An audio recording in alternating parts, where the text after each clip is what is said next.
Ario Agara, le grand-père fondateur de la psychomotricité. Je n'en peux plus de cet homme, je suis désolée pour lui, paix à son âme.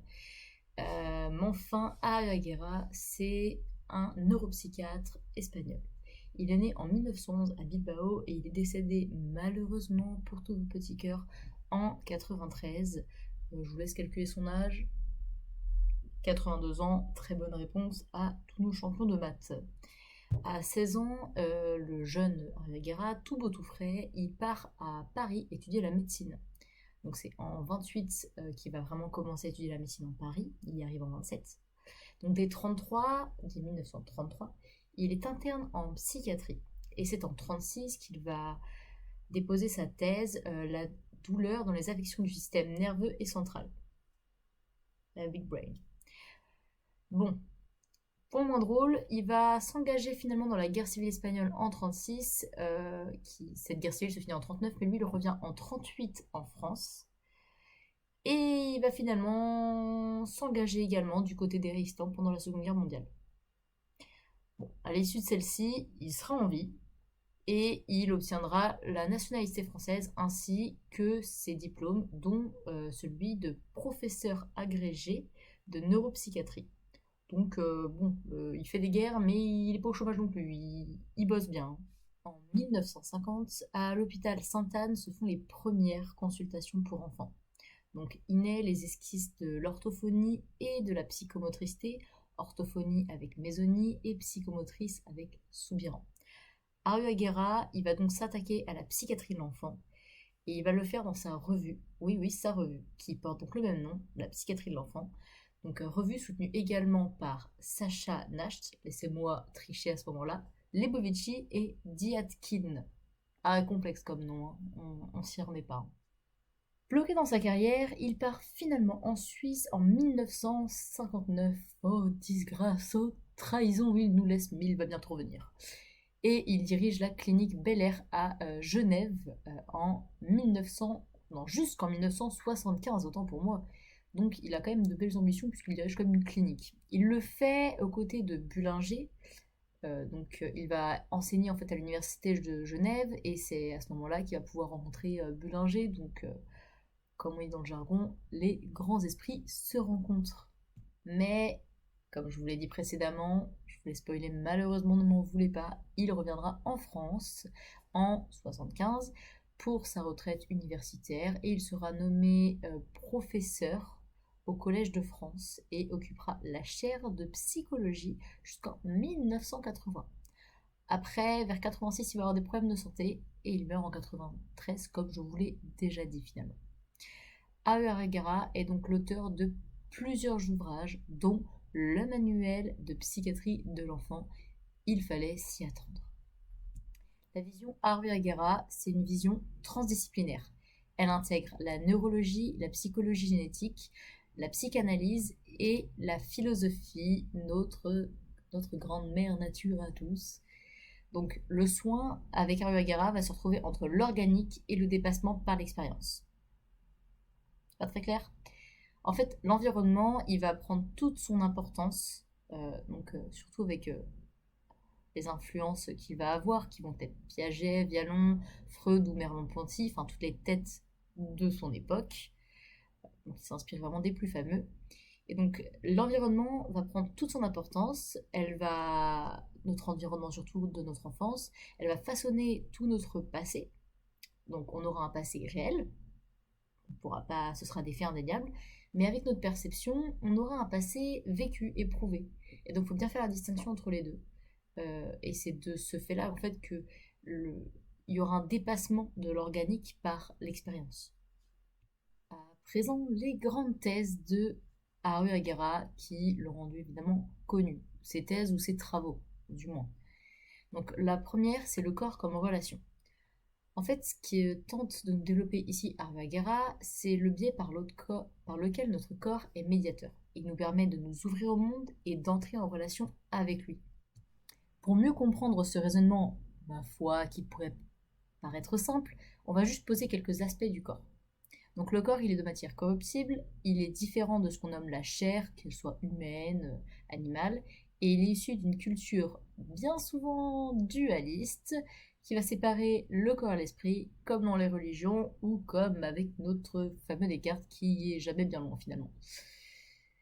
En prenant en compte donc l'influence de l'environnement, Avagara il va pointer du doigt l'importance des interactions précoces. Le bébé est génétiquement un individu social. Là, il faut dire merci à Adam. Plus important, les interactions précoces, comme dirait Winnicott, c'est qu'un bébé seul n'existe pas. En fait, c'est là où il va pointer du doigt l'importance du lien affectif de l'enfant.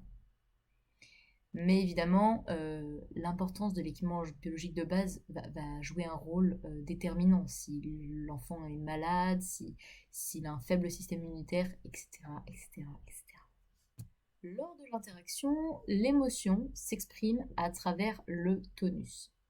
Ce qu'on va nommer le dialogue tonico-émotionnel, deuxième grande thèse, ouais, ça fait 4, de Harvey Guerra.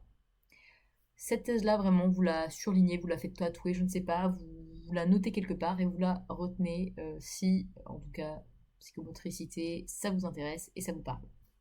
Donc ce dialogue, ça va correspondre au moment où l'émotion de l'un, donc du parent ou de l'enfant, en fait, elle va devenir celle de l'autre. Donc l'enfant va capter l'attention du parent, l'attention qui va provenir de l'émotion du parent évidemment, et donc en fait, il va lui aussi se tendre, il va aussi se crisper. Donc finalement, même sans ces paroles, ces petits fripons, eh ben, ils sont doués, on peut pas le nier. Hein. Maintenant, il y a une troisième thèse qui va être l'imitation, et ce qui va montrer encore qu'ils sont doués, ces enfants. L'imitation va prendre une place, encore une fois, importante. Je ne sais même pas combien de fois je vais devoir me répéter. Voyons, vous allez avoir l'habitude.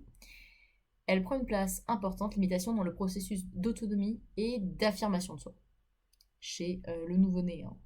Il va éprouver des choses avant, en fait, de les apprendre. Et en fait, c'est comme ça qu'on vit, on apprend en vivant.